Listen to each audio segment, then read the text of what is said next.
What's up YouTube? John with JDS Outdoors. Welcome back. Today I'm going to do a quick video on this trailer right here behind me.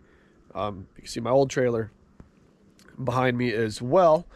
What I mostly used that for was for hauling my tools around. Made it into a mobile garage. It worked really well, but it had some flaws, like power. It didn't have any internal power. You had to run a generator or an extension cord in order to run tools and things like that. On the last Tin Can Crew meetup, I learned that that trailer works really good for burning stuff with for doing these boat builds when we meet up around the country. So I decided to upgrade a little bit on that gray trailer right there. So let's take a quick look at it and you can see what I did. So for starters, the white trailer is a 7x16 tandem axle. It's got the shore power plug right there, so you can plug it in and run your stuff on the inside. This one is a 8.5 by 20, so it's a little bit bigger, and it's also got the shore power plug, but you don't need to use that very often. And the reason for it is up on the roof of this one, we got 400 watts of solar. No solar on the white one, solar on the gray one. Now this trailer is about 90% done, and I'll explain why it's only 90% as we go along. For starters, I got to add a handle, like a camper handle on the outside. That way I can latch this, keep that locked, and then I can shut the door from the inside. So this trailer's got a bunch of lights in it. So you can see it's a little dark. Come over here to the cool section, turn all the lights on quick. Now I'll get to that in a second. Another reason why this is only 90% done is because I got to use this to move yet. So I don't have the sides built out or anything how I'm going to, but the front behind me is going to pretty much stay how it is. So once I'm done moving to my new location, which you guys will find out very soon where I'm relocating to, it's going to be fun. I'm excited about this.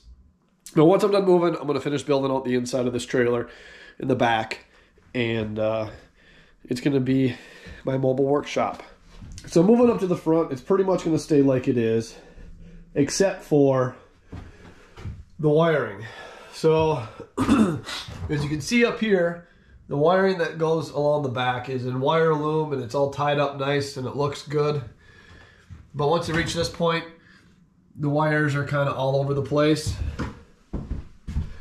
like that. And the reason for it is because I still have not received my bigger wire loom to go around that from Amazon. So once I get that, then all of the wiring up here and all of the wiring down there is going to get cleaned up. So underneath here is where all the magic happens.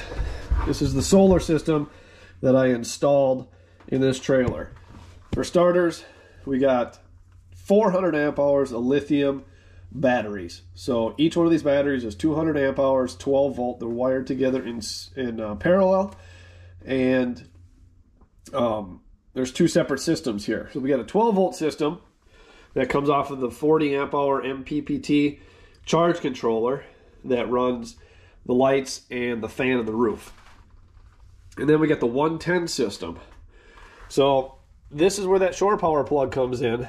It goes over to the transfer switch, and then it goes over to the breaker box, and then it goes out to the 110 plugs, which there's one hidden there, and there's one in the back next to the TV. So this is the 3,000 watt Renogy PureSine inverter. This goes right to the transfer switch, then goes over to here. You're going to hear this transfer switch click in a second. So now that you heard that click, that was the transfer switch picking which one of these is supplying power. So it picked the inverter, obviously, because that is the only thing that's got power coming off of it right now. And now it completes the circuit. Goes from the inverter, transfer switch, over to the breaker box, and then up to the 110. And you can see that the GFI is now lit up. So When the inverter's running, all the 110s are live in here. And this trailer's not plugged in. This is running solely off solar. So now we can charge my batteries if I need to. It's like 25 degrees in here right now, so the packs are a little cold, but you can see those have power. And if I need to run my air compressor,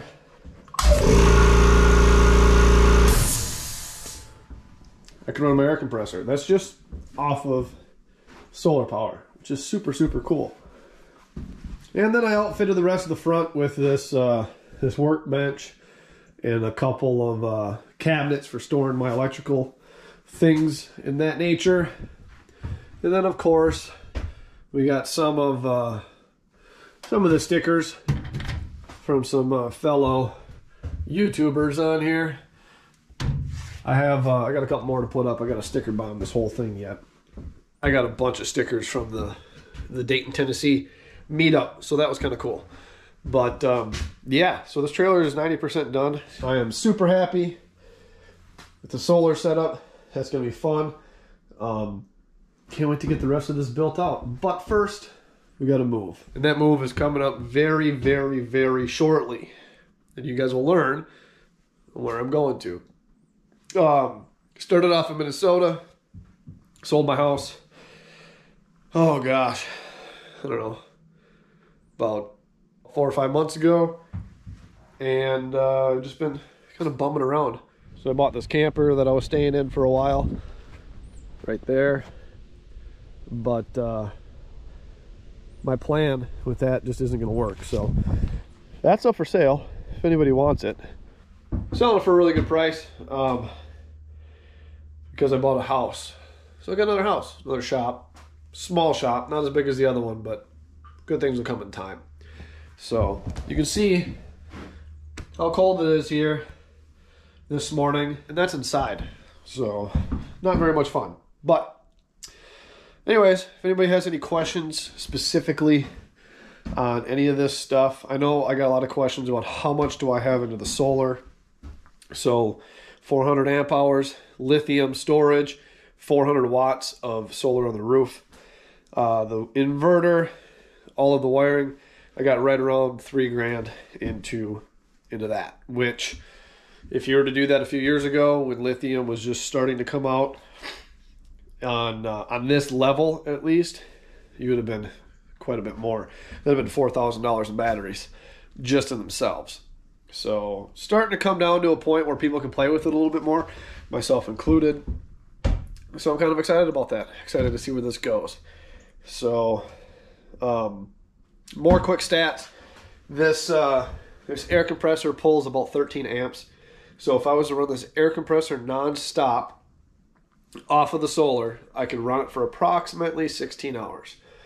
If my math is right, but I'm horrible at math. So don't take my word for that. But it'll run these lights. These lights pull just under an amp when all of them are on. So I can run those for about 400 hours off of just the solar.